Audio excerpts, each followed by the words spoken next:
Je m'appelle Caroline Vindel, je suis journaliste basée à Marseille et je me lance désormais dans le podcast. Je suis ravie de vous accueillir pour ce premier épisode de Cité Radieuse. Alors Cité Radieuse, c'est quoi ? Une rencontre, une conversation avec des personnes inspirantes venant d'horizons très divers mais qui ont en commun une ville, Marseille. Elles y vivent, y ont vécu ou tout simplement l'aiment pour ce qu'elle a à offrir. Marseille est lumineuse, bouillonnante, arlequinée, agitée. On l'aime autant qu'on la déteste. Parfois seulement. Bienvenue dans Cité Radieuse. Et pour ce premier épisode, j'ai rencontré Léa Dominguez. Léa a 30 ans et déjà un très joli parcours. Photographe professionnelle, elle a travaillé dans la mode à New York, collaboré avec de nombreuses marques et exposé à Paris et Tokyo.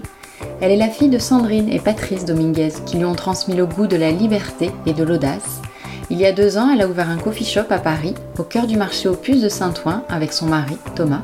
Elle est également maman d'une magnifique petite Java et aujourd'hui gérante de la chambre d'hôte La Pinède à Marseille, tout en continuant à signer de nombreux projets artistiques. Une jeune femme de son temps qui mène tous ses rôles de front avec panache. Je vous laisse découvrir notre conversation. Léa, bonjour, merci de me recevoir chez toi à Marseille. Alors on peut peut-être commencer en décrivant un petit peu où on se trouve parce que c'est un vrai bonheur et on va essayer de trouver les mots pour faire partager à ceux qui nous écoutent. Donc on est chez toi. Absolument. Donc ce qui est ta maison, oui. Et qui est aussi La Pinède, donc la chambre d'hôte que tu as ouverte avec ton mari Thomas. C'est ça, on est dans un petit écrin de verdure dans le 9e arrondissement de Marseille, donc proche du parc des Calanques. On est vraiment en dehors de toute cette effervescence marseillaise qu'on adore aussi, mais nous, dans la démarche de déménager ici, on cherchait vraiment quelque chose d'assez calme, assez naturel, et on a cette maison donc, qui est des années 30, qui a une identité à la fois provençale, à la fois un peu coloniale aussi, avec ses poutres et le balcon. Enfin, il y a vraiment plusieurs signatures d'époque dans la maison, mais globalement, nous, ce qui nous a plu tout de suite, c'est cette nature, ces 2 énormes palmiers, la piscine, un peu comme un bassin plutôt qu'une piscine, et tous les oliviers, toute cette nature qu'on a ajoutée au fur et à mesure de notre emménagement, qui en fait referme de plus en plus la maison pour donner une indépendance à la fois visuelle et auditive aussi à nos hôtes, parce que du coup on a créé en fait une barrière naturelle entre cette partie de la maison qui est donc louée à des hôtes et à parfois à des amis aussi, et notre maison à nous de famille dans laquelle on s'est installé en janvier et qui depuis ce jour voilà, nous appartient de plus en plus. On se sent de mieux en mieux, on prend nos marques, on se sent enfin chez nous après quelques mois de travaux. C'est ici qu'on est installé maintenant en famille, donc on est très content de ce petit écrin, de vraiment ce cocon de nature qui nous entoure, et en même temps de la lumière, de la vue qu'on a. Alors on s'est dit, si on va à Marseille, on va s'installer avec une vue mer, mais en fait pas du tout, on a une vue montagne, ce qui est aussi revenir à nos premiers amours, parce que Tom et moi, on est très attachés à la Haute-Savoie, oui. Et on s'est mariés là-bas, on a vraiment... la montagne, c'est très important pour nous, même si on ne pense pas s'y installer un jour, parce que voilà, on a des métiers qui nécessitent d'être voilà, dans des grandes villes et tout ça, mais cependant d'avoir cette vue le matin quand on se réveille, c'est aussi une belle réussite pour nous, aussi belle que d'avoir la mer en face, même si un jour ce sera peut-être l'ambition. Et oui. Ouais. Justement, comment vous avez atterri, on va dire, à Marseille ? Vous êtes parisiens tous les deux ? Oui, absolument. On est Audeuniens même, donc on habitait à Saint-Ouen. Je le précise parce que c'est là qu'on avait monté notre premier projet commun. Et on avait une vie très citadine, voilà, beaucoup de sorties, beaucoup de copains, on consommait Paris, quoi. Vraiment, on avait cette vie à la fois parisienne et audeunienne, très, très épanouissante. On n'a pas du tout fui Paris, contrairement à ce qu'on peut penser. On n'est pas parti avec un ras-le-bol des voitures, du bruit, pas du tout. On adore Paris, on y est souvent d'ailleurs. Mais on avait envie de sortir un peu d'une zone de confort, parce qu'à Paris, tous les deux, Tom il fait un peu de télé, moi j'ai créé une communauté avec mon café à Saint-Ouen qui était voilà, une soupape pour mener des projets. On avait la presse derrière nous, on était assez soutenus, et on s'est dit à un moment donné qu'on voulait monter un projet en prenant un peu plus de risques. Je vous cache pas qu'à la base, l'idée c'était de partir un peu plus loin, peut-être même de l'autre côté, aux États-Unis et tout ça. Et en fait, on s'est raisonné pour nos familles et même pour nous à tenter l'expérience plutôt dans une grande ville française.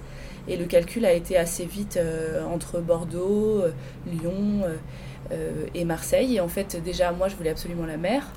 Donc, c'est pas un cliché. J'en avais envie, besoin. J'avais envie de me rapprocher de la Méditerranée, qui sont quand même certaines de mes origines. Et du coup, on a réfléchi et on aime beaucoup aussi la vie culturelle. On aime pouvoir faire des sorties, aussi bien sociales que musées, que ciné et tout ça. Donc en fait, on a fait des listes et Marseille remplissait le plus de nos critères. Et en plus, on a eu un gros coup de cœur quand on est venu pour la capitale européenne de la culture en 2013. On avait vu des belles expos, des belles installations, et même si on a toujours aimé le côté un peu sulfureux de Marseille et la réputation qui va avec et tout ça, on a quand même redécouvert une ville qui tendait vers de grands projets et de grandes ambitions. Donc pour nous, ça a été une évidence que si on voulait monter un projet un peu dans l'air du temps, cette ville allait nous accompagner, et puisqu'elle était dans cette même dynamique qu'on a vraiment ressenti au travers de nos petits passages ici. Et puis après, il y a eu la maison. Ça a été aussi un choix parce qu'on a vu cette annonce et elle correspondait parfaitement à nos critères.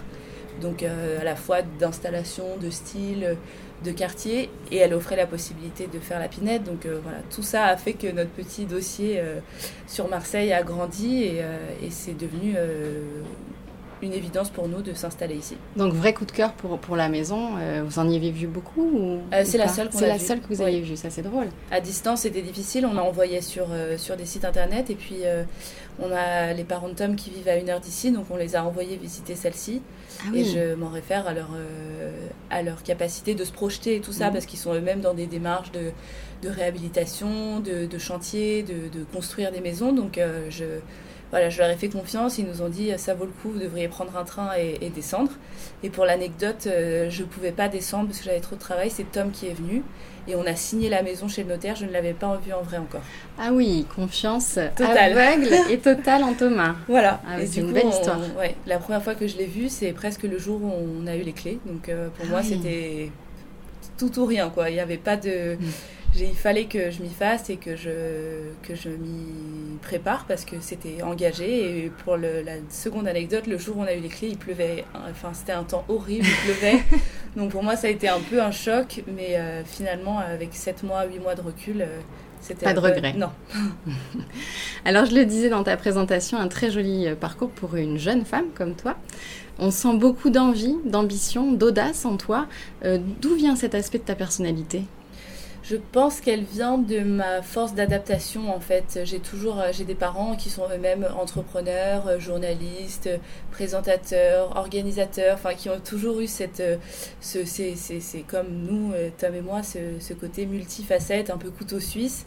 Et du coup, ils nous ont déjà jamais contraints à suivre un parcours trop formaté, et de toute façon moi j'étais pas vraiment faite pour, et du coup ils nous ont un peu fait faire face à nos responsabilités, c'est-à-dire si tu choisis un parcours qui n'est pas tout à fait normal et préconçu et tout ça, en revanche il faudra se battre d'autant plus, il faudra faire des choix, faire des compromis et tout ça, et du coup mon frère aussi est comme ça, on a toujours dû s'adapter et faire nos preuves pour que ça puisse exister, pouvoir présenter un projet à mes parents. Quand j'ai décidé de quitter un circuit scolaire normal et d'aller en école d'art, j'ai dû presque monter un exposé. Ils ont toujours forcé en nous cette capacité de s'adapter, de vraiment explorer exactement nos choix et faire vraiment bâtir un vrai projet pour qu'on puisse faire des choix et qu'ils soient acceptés par ceux qui sont en face de nous. Aujourd'hui, c'est plus mes parents, mais c'est nos prestataires, nos fournisseurs, nos commanditaires, parce que maintenant on travaille pour des gros projets à plus grande échelle et tout ça. Donc en fait, j'ai pris l'habitude de monter un dossier, de préparer dans ma tête un exposé. En fait, rien de plus scolaire, alors que j'étais pas vraiment très scolaire.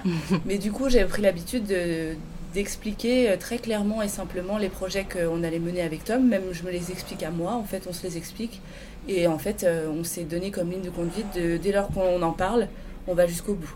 C'est-à-dire, on ne parle pas d'un projet tant qu'il n'est pas vraiment en construction. Par contre, si un jour on en parle, toi et moi, c'est que vraiment, il est là pour être abouti et très concis. Enfin, nous, on fait les choses jusqu'au bout. On a pris cette ligne de conduite pour nos clients et même pour nous-mêmes d'avoir un côté hyper abouti, hyper multifonction, parce qu'à nous deux, on forme une team assez complémentaire. Avec moi qui ai une formation de photographe, Tom plutôt dans la mode et la déco. Voilà, on a une complémentarité qui nous permet de mener ces projets et la Pinède en est pour l'instant la belle réussite. Donc on est très heureux. Alors avant d'en revenir à cette chambre d'hôte, donc la Pinède, on va revenir en arrière. Donc tu le disais, tu en as parlé à tes parents, tu as choisi une école d'art. Oui. C'était l'envie d'être photographe tout de suite ou au début c'était pas très clair pour toi? Comment ça s'est passé? Non, c'était pas clair, c'était l'envie d'avoir un mode d'expression en fait différent, de pouvoir exprimer toute cette période d'adolescence où je trouvais pas forcément les bons moyens pour m'exprimer manuellement, physiquement et tout ça. J'ai cherché du coup une école qui comprenait un peu les profils comme le mien, qui n'avait pas forcément une capacité de se concentrer, de faire des choses hyper scolaires et tout ça. Donc j'ai quand même suivi un cursus scolaire semi-normal parce que je suis allée jusqu'au bac, j'ai obtenu mon bac, mais en fait j'avais un peu comme ces sportifs qui font sport-études, moi j'avais art-études, donc le matin j'avais des cours normaux, comme tout le monde, et l'après-midi des ateliers, du dessin, de la peinture, de la sculpture, de l'infographie, de la photo. Et en fait, le premier jour où je suis arrivée dans cette école, le directeur nous a tous convoqués, nous a dit voilà, ici, nous, on vous laisse quelques mois pour trouver un mode d'expression qui vous convienne le mieux et aller faire ces 3 années d'études pour former à un métier d'art et tout ça. Et il est venu naturellement que c'était la photo pour moi parce que j'aimais déjà beaucoup faire des collages et tout ça. Et faute de trouver suffisamment d'images pour alimenter mes tableaux, j'en ai fabriqué du coup. Et du coup, j'ai commencé avec des vieux appareils photo jetables. Et ensuite, j'ai eu un Canon. Je me souviens à l'époque, c'était le cadeau suprême. Et j'ai commencé à travailler du coup au numérique. Et ensuite, je suis revenue à des techniques plus vintage parce que j'ai trouvé vraiment un grain et un esprit dans mes photos plus anciens. Donc, j'ai travaillé qu'au numérique. C'était quelle école, pardon ? Après, je suis rentrée à l'EFET. C'est une école d'audiovisuel à Paris. Et du coup, je suis rentrée pleine d'envie en me disant je vais faire des photos, c'est génial et tout. Mais pas du tout. La première année, j'ai à peine touché un appareil photo. On a fait que de la théorie, donc de la physique, de la chimie. J'ai appris à développer, j'ai appris à me servir d'appareils qui n'existent plus, qui ne se fabriquent plus, tels que la chambre, les vieux Polaroid et tout ça. Enfin, j'ai appris, comme si on commence la danse, on apprend le classique. Moi, j'ai appris les classiques de la photo. Donc au début, ça m'ennuyait un peu, mais en fait, aujourd'hui, je ne travaille plus qu'en argentique. Donc c'est vraiment un parti pris, en tout cas pour mes projets perso. Et du coup, ça donne un grain et ça donne un défi supplémentaire de ne pas avoir ce miroir de ce qu'on photographie, de ne pas avoir ce que je reproche un peu, là c'est un autre sujet, mais à cette société d'hyperconsommation, de tout voir, de tout savoir tout de suite et tout. Avec l'argentique, il faut une forme de... il faut avoir confiance en soi, parce qu'on fait des ajustements quand même qui sont hyper mathématiques, mais aussi assez intuitifs. Il y a ce côté d'avoir une forme de patience, parce qu'on ne voit pas les images tout de suite, on va les faire développer, ça prend un certain temps, et après c'est une vraie satisfaction. Et en plus, je trouve en image, ça n'a rien à voir, même si je suis totalement à l'aise avec le numérique aussi, et je travaille d'ailleurs pour mes projets pro. Quand je fais des campagnes ou des défilés ou quoi avec du numérique, ça rassure tout le monde et on est très content. Mais moi, dès que je travaille personnellement, je préfère l'argentique. Et en plus, maintenant, c'est des appareils qui sont plus facilement transportables. J'ai vraiment mon petit Canon que j'emmène partout. Et ce qui est marrant, c'est que ma fille, maintenant, se met à le faire avec moi et tout. Donc, c'est vraiment... ça restera, même si aujourd'hui, je pourrais plus dire que c'est mon seul métier parce que je fais d'autres choses et tout ça, ça restera vraiment une grande passion pour moi et je pense que dans ma vie, ça reviendra à certains moments, de faire des photos, de faire d'autres projets, de refaire des photos. Je suis contente d'avoir gardé ça et d'avoir appris surtout toutes les techniques qui puissent aujourd'hui me permettre d'utiliser différents appareils et de comprendre l'image, de comprendre le développement et d'avoir la patience de travailler avec tous ces objets-là, quoi. Comment tu en arrives à exposer à Paris et Tokyo, comme je l'ai dit tout à l'heure dans ta présentation? C'est quand même assez incroyable. Oui. Raconte-nous ça. En fait, j'ai créé une série quand j'ai commencé la photo qui s'appelle Beautiful Loneliness, donc qui veut dire la solitude, la belle solitude, qui est une série de photos qui s'inscrit dans le temps. En fait, j'ai commencé à travailler sur ce thème quand j'ai commencé à voyager toute seule, quand j'ai emménagé à New York toute seule. Et en fait, c'est venu comme une ligne à suivre pour moi. Et du coup, je pense qu'elle s'est vraiment améliorée avec le temps. Je le dis avec du recul aujourd'hui, parce que je pense que c'est ce qui a plu aux gens avec qui j'ai travaillé et aux gens qui ont fait le choix de m'exposer à un moment donné, c'est que le travail d'un artiste, quand il est cohérent et quand il s'inscrit dans le temps, il devient comme une identité. Enfin, je veux dire, quand on voit un tableau, quand on connaît un peu l'histoire de l'art, on peut facilement dire ça c'est lui, ça c'est lui, ça c'est lui. Fait, ouais. Et pour moi, c'était un vrai challenge de pouvoir dire ça c'est Léa. Même pour mon entourage, ou quand on me dit le plus grand compliment qu'on peut me faire, c'est j'ai vu une photo, j'ai trouvé que c'était totalement ton style. Parce qu'en fait, avoir un style, avoir une identité, c'est déjà une forme on a réussi quelque chose. Et pour moi, du coup, cette série qui s'est inscrite quand même sur presque une dizaine d'années, qui a commencé par des photos totalement clichés, mais qui ont plu, et qui s'inscrit finalement aujourd'hui dans une série d'images totalement précises et qui ont exactement le même aspect. Même si j'ai voyagé dans le monde entier, on croirait qu'elle a été faite presque dans la même ville. Et du coup, j'ai formé cette série et j'en ai gardé qu'une vingtaine d'images, ce qui, à mon sens, étaient les plus pertinentes et les mieux construites, parce qu'une image, ça se construit aussi dans la façon dont on a la lecture de l'image. Et ça, je l'ai appris à l'école. Et du coup, je suis allée voir des supports, de mon temps aussi, c'est-à-dire des supports un peu grand public comme la Fnac. Voilà, je suis allée voir 2-3 personnes et... comme je vous l'ai dit tout à l'heure, j'ai toujours réussi à parler facilement de ce que je fais, ce que j'entreprends et tout ça. Donc j'avais mon histoire qui était bien écrite, mes photos qui étaient cohérentes. Et du coup, ça a plu et ça a dépassé même ces circuits un peu commerciaux, parce que j'ai été approchée par une marque qui a un collectif, qui est selon moi aujourd'hui l'avenir de l'art, puisque aujourd'hui exister en tant qu'artiste c'est une chose, mais exister dans un collectif c'en est une autre. Déjà à l'époque du Bauhaus, de l'art déco, c'était déjà le cas. Il y avait des groupes en fait de peintres qui traînaient ensemble et tout ça. Ça s'appelait pas des collectifs, mais aujourd'hui c'est le terme qu'on a mis là-dessus.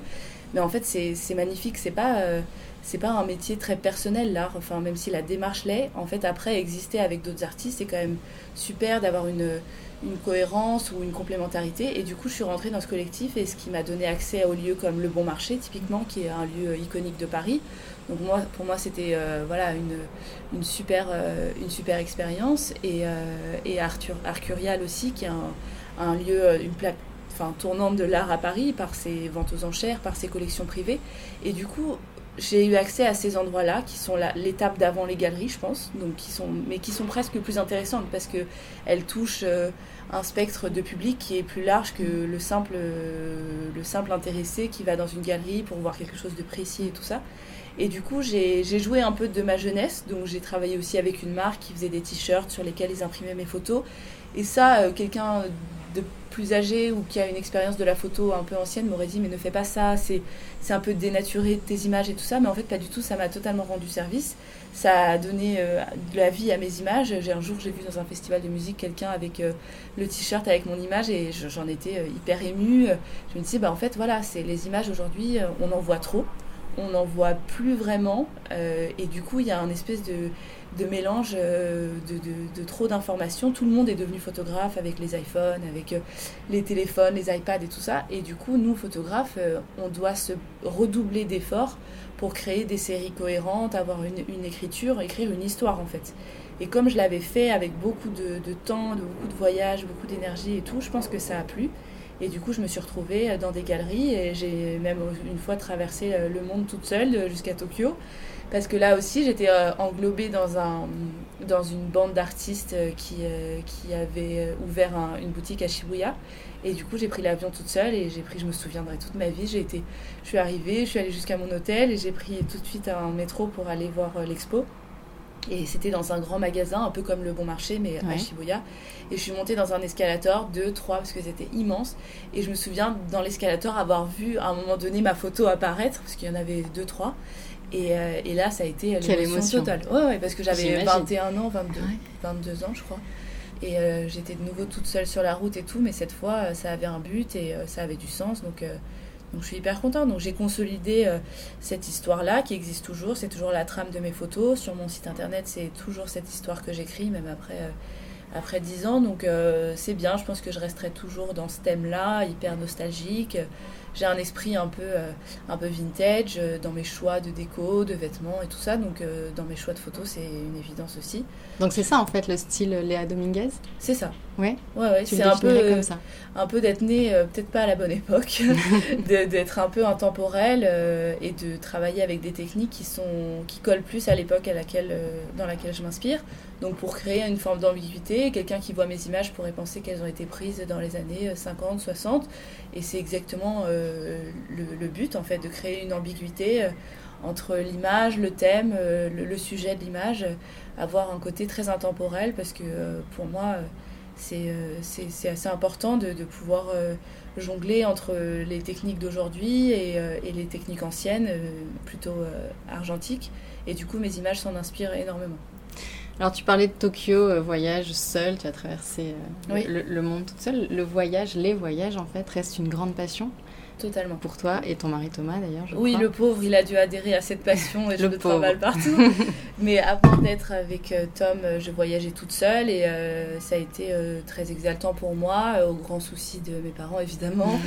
J'ai toujours voyagé toute seule. Quand j'avais 10 ans déjà, on me mettait dans des avions pour partir aux États-Unis, dans des familles et tout, donc j'ai eu l'habitude. Mes parents sont des grands nomades de par leur métier et leur choix de vie. Donc j'ai été habituée aux avions, au train, à être bousculée, à faire des valises, à m'adapter, à comprendre ce qu'on me dit, à comprendre les codes d'un pays, d'une ville et tout. Donc aujourd'hui, c'est devenu une ligne de conduite et c'est d'ailleurs une grande force pour moi et que j'essaye d'inculquer à Java, même si elle est jeune. D'ailleurs, elle porte ce prénom parce que c'est la promesse d'une vie assez nomade et c'est le nom d'une île. Donc pour nous, c'était important qu'elle ait un prénom qui déjà trace une route pour elle.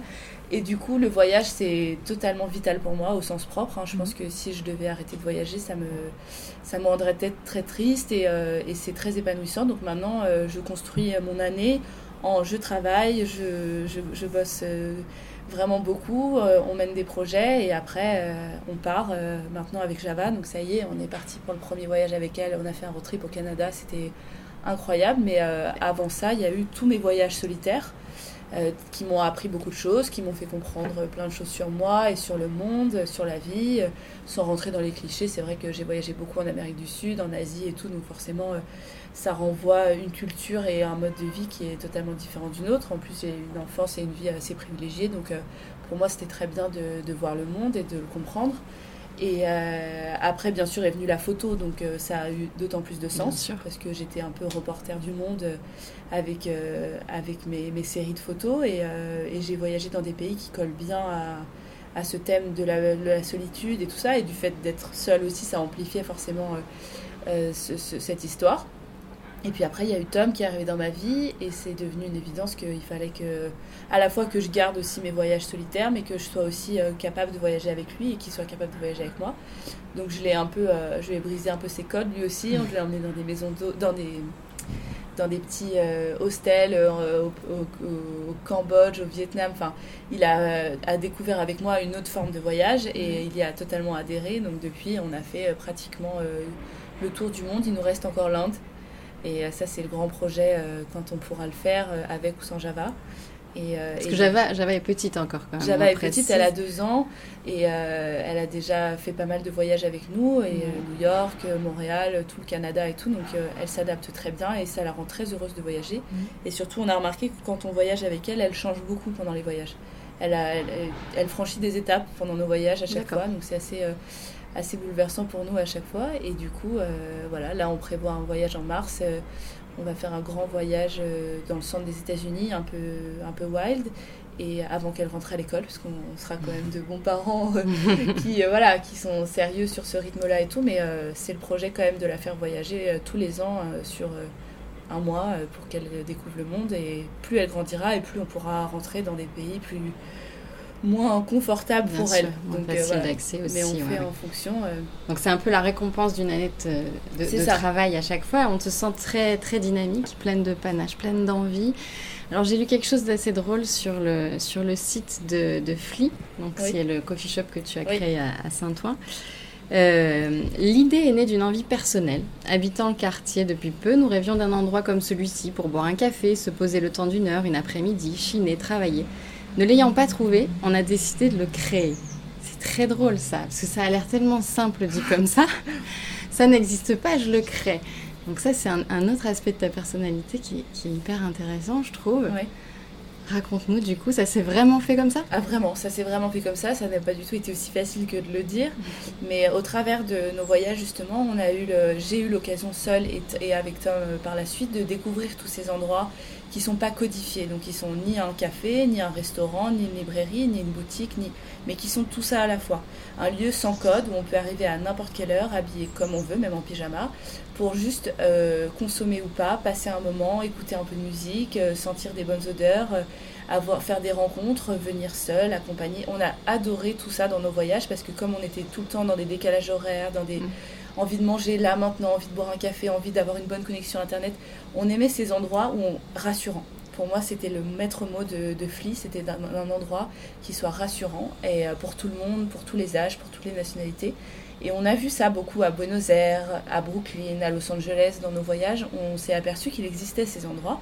Donc on n'a pas inventé ce lieu, on en a fait une version en fait optimisée envers l'environnement dans lequel on s'installait, c'est-à-dire les Puces de Saint-Ouen, qui est quand même un lieu complètement emblématique de Paris, qui était là bien avant nous, qui sera là bien après, mais qui cependant manquait d'un petit endroit comme ça, un peu cocon, où on peut venir manger des bons produits, s'acheter un petit trésor, mais sans pour autant se ruiner, parce qu'il y a quand même dans les Puces, il faut le dire, une petite inflation depuis quelques années qui rebute pas mal. Mais... Oui, parce que je ne l'ai pas précisé, mais c'est un lieu hybride, donc c'est à la fois coffee shop et à la fois c'est une boutique d'objets chinés, c'est ça ? Chinés, donc mais pas aux puces. Voilà, mais on peut repartir avec quelque chose, on peut tout acheter. Le but, c'est de venir boire un café torréfié et qui est fait par des compagnies avec qui on bosse, qui sont parisiennes, avec des vrais cafés du monde entier et tout ça.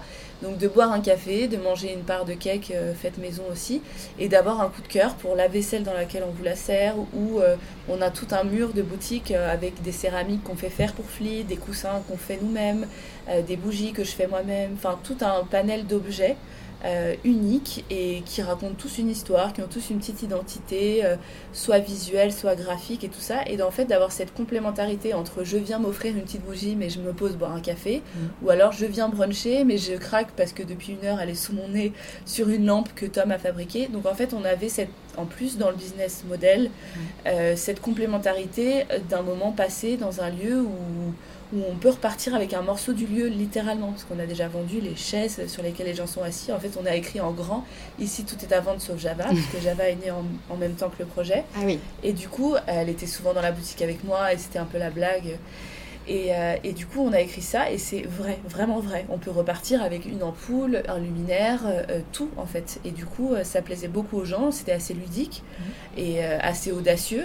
Encore une fois, on ne l'a pas inventé ce concept-là, mais on a juste rapporté là où on vivait. Et du coup, ça a beaucoup plu aux gens de Saint-Ouen, qui sont pour la plupart des entrepreneurs, parce que c'est quand même une ville qui regorge d'artistes, d'artisans, d'entrepreneurs. C'est un peu, j'aime pas trop ce terme, mais un peu l'Eldorado du gogo parisien qui vient s'installer pour plus de mètres carrés et qui aime bien un peu s'encanailler dans des anciens quartiers un peu dangereux, mais en fait pas du tout. Ça a juste une âme incroyable, Saint-Ouen, et il lui manquait, je pense, un endroit comme ça, hybride exactement, qui puisse accueillir tous ces gens qui ont des choses à écrire, des journalistes qui venaient se poser, écrire un article.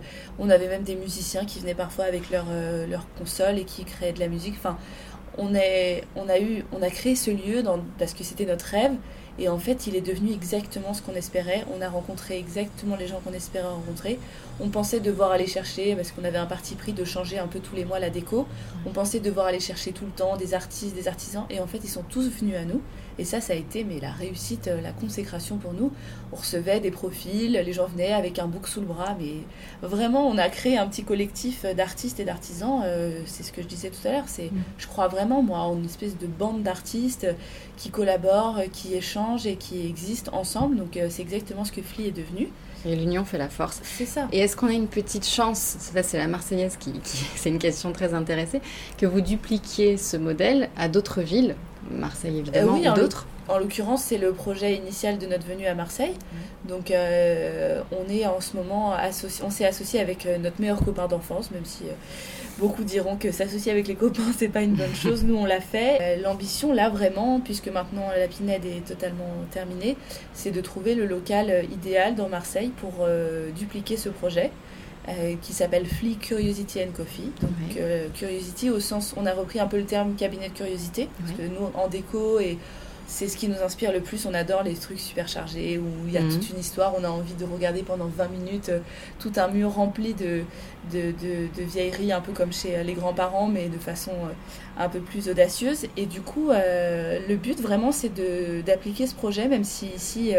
on ne peut pas s'intégrer dans un environnement de puces, parce que même si, pas plus tard qu'hier, on était aux puces de Marseille, on pense qu'elles ne sont pas prêtes pour accueillir un projet comme le nôtre. Mais voilà, forcer du coup, c'est là qu'on sort d'une zone de confort, forcer vraiment le trait et rentrer dans notre propre projet, mais en s'installant en plein cœur de Marseille. Donc venez chez nous, chiner des objets qu'on ramène de voyage, puisque le voyage reste vraiment au cœur de nos choix et de nos vies. Et boire un café, manger un petit déj, un goûter, voilà, avoir ce lieu hybride ici aussi, et puis après, si l'énergie le permet, dans d'autres villes, et voilà, mais le but c'était aussi de l'installer nous-mêmes, d'y bosser nous-mêmes, donc pour l'instant, puisqu'on est ici, ce sera Marseille. Voilà, c'est ça. Et finalement, c'est un peu la même histoire avec la Pinède, parce que le coup de cœur pour la maison, donc tu viens de le dire, vous êtes venu pour ce coffee shop, et il y a ce garage au bout du jardin, qui aurait très bien pu rester un garage. Absolument. Et finalement, qui devient une chambre d'hôte. Oui. Une magnifique petite chambre d'hôte. Pareil, raconte-nous, comment ça s'est fait? En fait, du coup, quand on a eu le projet de vivre à Marseille, on s'est quand même dit qu'il fallait qu'on y vienne pour un but précis, qu'on ne pouvait pas juste s'installer là-bas et aller à la plage tous les 2 jours. Donc, avec Tom, on a toujours eu envie, quand on a créé FLI, d'ailleurs, on l'avait dans une interview dit, FLI aujourd'hui est un café, mais pourrait devenir autre chose un jour. Hein, pourquoi pas un hôtel, une auberge, un restaurant.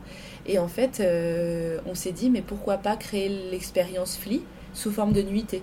C'est-à-dire qu'au lieu de passer 2-3 heures avec nos clients sous forme de petit déjeuner ou déjeuner, là, créer une expérience totale avec une nuit passée chez nous, un dîner, un petit déjeuner, vraiment avoir les 24 heures, l'expérience pendant 24 heures, d'être dans un lieu où on peut tout acheter sans être poussé à la consommation, mais dans un lieu dans lequel on s'imprègne et on se dit...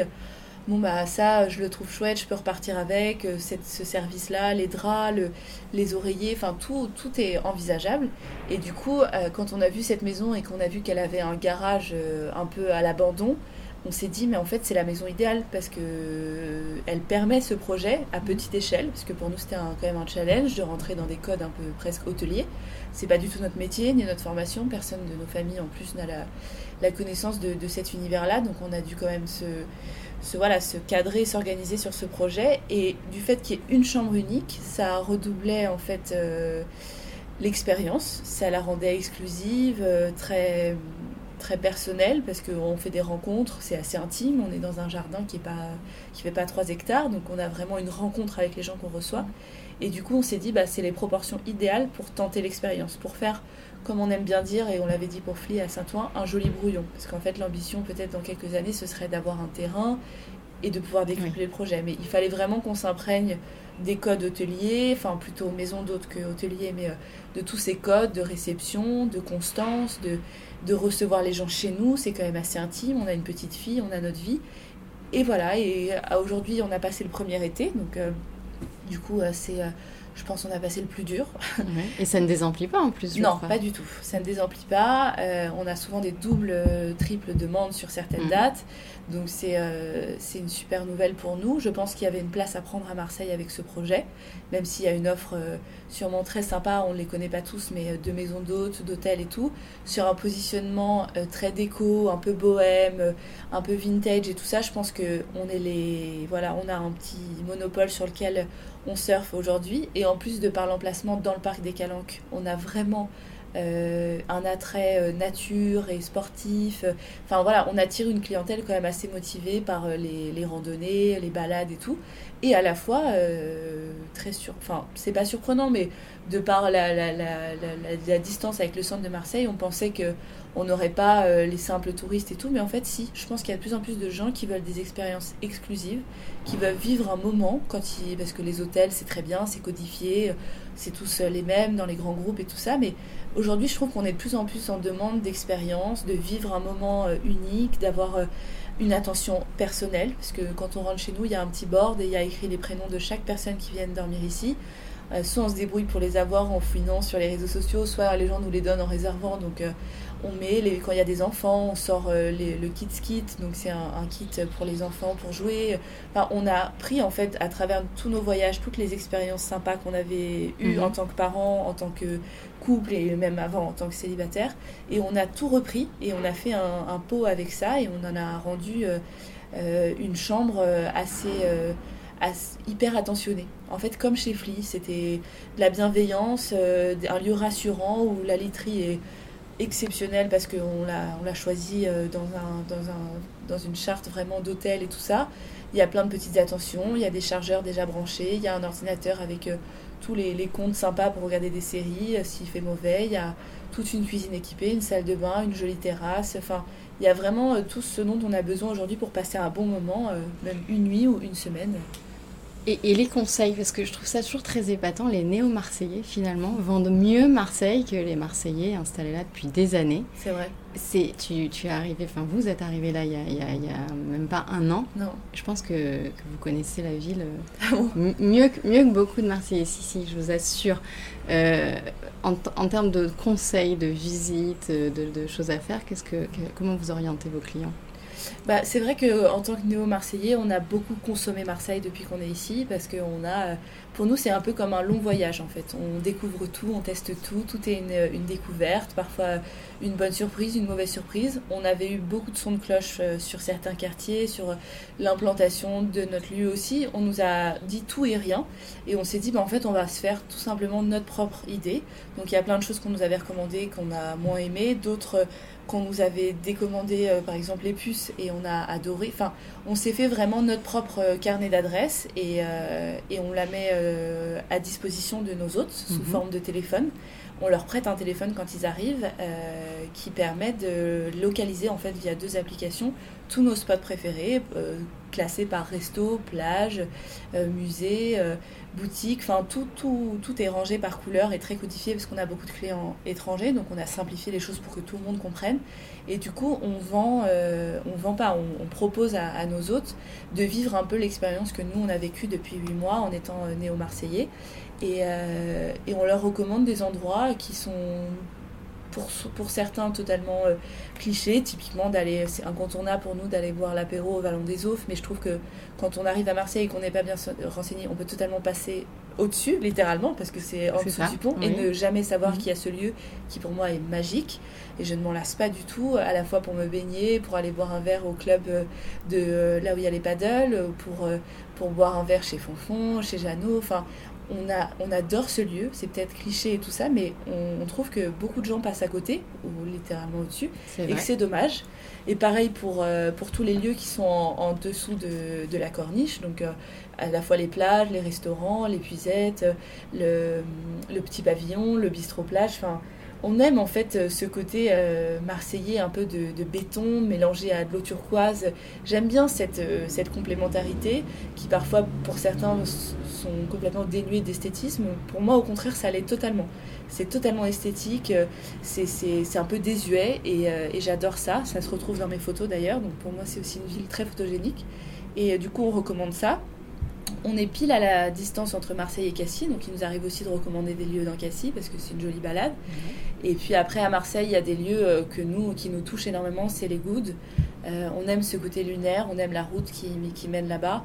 On a l'impression de sortir du monde et de rentrer dans une zone complètement spatiale et on adore ça. On adore ce côté aussi là-bas très désuet, un peu froid aussi, presque mélancolique. On dirait qu'il y a des endroits dans Marseille qui sont restés coincés à l'époque de je ne sais, voilà, dans les années 50, 60 et du coup on aime ça parce que c'est ce qu'on aime dans les villes dans lesquelles on voyage et du coup on recommande souvent cette expérience-là. Alors on a souvent de bons retours, j'imagine que parfois les gens ne sont pas aussi sensibles que nous à ces styles d'architecture ou à ces styles de lieux, mais cependant sur nos réseaux sociaux aussi on met souvent en avant un nouveau lieu, un petit resto, une jolie boutique et du coup ça plaît. On met souvent en avant le quartier de Noailles aussi. Ça, c'est notre côté Saint-Ouen. C'est notre Saint-Ouen à nous ici, Noailles. Ça vous rappelle Saint-Ouen ? Totalement. C'est exactement la population mixte, hyper multiculturelle, ces odeurs d'épices, ce côté un peu grouillant qui peut parfois inquiéter certaines personnes, mais qui nous plaît énormément. Et du coup, il y a 2-3 adresses dans Noailles qu'on adore. Le Joli Rouge, qui est une brocante café qui est en haut de la rue d'Aubagne, qu'on aime beaucoup. Évidemment, l'épicerie idéale, incontournablement la Maison Empereur. Même si c'est un lieu très touristique, c'est quand même un vrai trésor pour les amateurs de bricolage, de produits anciens et tout ça. Donc il y a ces adresses-là à la fois touristiques et à la fois plus audacieuses qu'on essaye de trouver, nous, au travers de nos week-ends. Tous les week-ends, on a un thème. Donc là, le week-end dernier, c'était Cours Julien. Donc bon, voilà, ça nous plaisait un peu moins, mais parce que on aime les endroits voilà, plus audacieux, plus nichés. Et du coup, on se fait chaque week-end des découvertes et on les recommande à chaque fois dans nos Bien sûr, et c'est finalement comme ça qu'on découvre le mieux. Oui, exactement. Fil, en fait. Donc, la Pinède, Fli, le coffee shop, qui en plus va se dupliquer la photo, oui. Votre petite fille, Java, plus des collaborations avec votre mari, Thomas, parce que maintenant vous signez à deux. Ça ressemble à quoi une semaine de Léa Dominguez, en fait? Enfin, dites-moi un peu, parce que ça paraît compliqué, dit comme ça. Hein. Oui, c'est sûr, ça l'est. Ça paraît simple. Je pense sur mes réseaux sociaux, mes amis pensent que je suis en vacances depuis certaines années. J'imagine. Et en fait, c'est toute la force des réseaux sociaux, d'ailleurs, d'arriver à montrer ce qu'on veut de sa vie et de dire ce qu'on a envie de dire et de faire paraître que tout fait beau tous les jours à Marseille et qu'on va tous les jours à la plage. Mais en fait, pas du tout. On est principalement ici à la maison. Et ce qui a rendu l'expérience de la Pinède possible aussi, c'est qu'on passe beaucoup de temps ici. Donc, soit dans le jardin, sous le patio, soit à l'intérieur quand les jours le permettent pas. Et on travaille en fait avec nos 2 ordinateurs. On avance sur les projets qu'on a avec Tom. Donc, du coup, après 8 ans de vie commune, on affine vraiment nos choix et on travaille de plus en plus ensemble, même si parfois il est à Paris et que il a d'autres projets indépendamment de moi. On en a quand même signé des gros cette année ensemble. Parce qu'en fait, à la base, lui, il est décorateur et moi, photographe. Donc, on avait ces deux métiers-là. Et en fait, on a réussi à entremêler les deux. Même si Tom ne fait pas de photos et moi, je ne suis pas décoratrice. On a quand même un œil et une vision de l'esthétisme, de ce qu'on veut faire et maintenant de ce qu'on construit ensemble avec une trame, une identité qu'on a en commun. Et du coup, on arrive à signer des projets ensemble. Quand on fait les rendez-vous avec les clients, on les fait ensemble parce qu'en plus, on se complète bien, même en termes d'explications et de relations avec nos clients. C'est très cohérent pour nous. Et du coup, là, on a signé 2 gros contrats, 2 gros projets cette année. Un à Metz et un à Cannes. Donc ça, on rentre dans une sphère un peu plus impressionnante pour nous parce que c'est l'hôtellerie pure. Donc du coup c'est des collaborations, on signe pas des hôtels mais on collabore avec des investisseurs et des groupes hôteliers qui ont envie qu'on apporte à leur lieu déjà existant ou pas encore une identité qui ressemble à notre maison, à notre café à Saint-Ouen et à notre Pinède. Cette identité qu'on a instaurée chez nous et en plus de ça ce principe de tout est à vendre, donc chiner en même temps des objets, avoir recours à des artisans qui font des collaborations exclusives pour nous, comme on l'a pour la Pinède et Fli. Et du coup, cette identité qu'on a créée, cette marque en fait, qui est à la base Fli, mais qui se duplique aussi en maison d'hôtes, c'est notre identité à nous. Et c'est vrai qu'elle commence à plaire à des gens qui sont externes à nos projets et qui nous approchent en nous disant voilà, nous, on monte un hôtel, on a besoin dans la réception d'avoir un espace un peu concept store et on veut que ce soit vous qui le fassiez. Donc ça, c'est une grande consécration pour nous, forcément. Et ça, c'est vraiment, c'était le but, c'était l'ambition de notre vie. On pensait que ça arriverait plutôt vers la quarantaine, quand on aurait une réputation construite et des projets à montrer. Et en fait, c'est arrivé un peu plus tôt, donc c'est assez impressionnant cette année de devoir bosser pour des grands groupes. Et c'est un vrai challenge. Donc de nouveau, on se sort de notre zone de confort et c'est très bien. Et Marseille nous a en fait apporté pas mal de projets depuis qu'on est ici. On s'est éloigné de Paris, donc forcément on a perdu quelques clients et quelques contacts dans nos vies professionnelles, mais à la fois ça a consolidé en fait une constance, parce que la Pinède c'est une réussite c'est complet depuis le 1er avril, il n'y a pas eu pratiquement une nuit de dispo. On a eu de la presse, on a eu de beaux articles et tout ça, et je pense qu'on s'est construit une bonne image qu'on a à 2, voire même à 3, puisque Java fait toujours partie dans tout ce qu'on fait, de l'aventure. Et je pense que c'est un gage de qualité, et du coup les gens ont confiance maintenant en nos projets, en notre constance, en notre fiabilité aussi. Et surtout ils sont attirés par notre style, j'imagine, parce que là les 2 projets qu'on va faire, ils nous ont approchés parce qu'ils aimaient nos lieux et notre identité. Donc pour nous c'est déjà une grande réussite. Magnifique.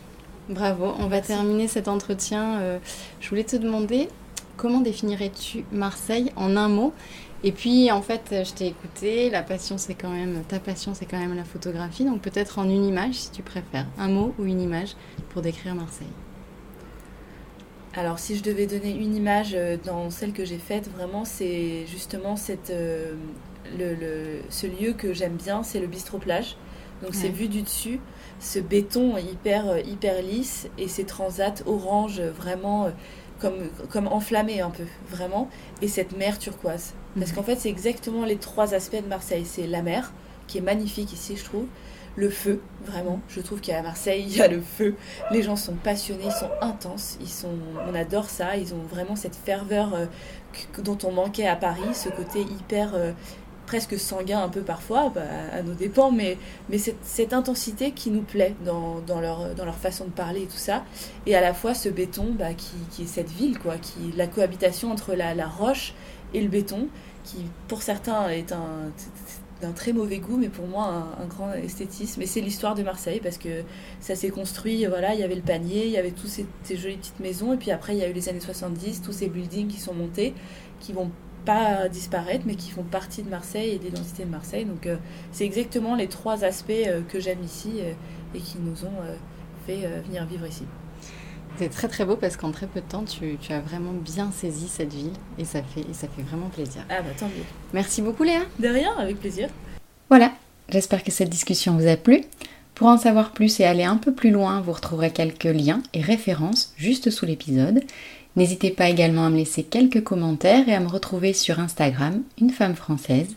À très vite pour un prochain rendez-vous. Salut!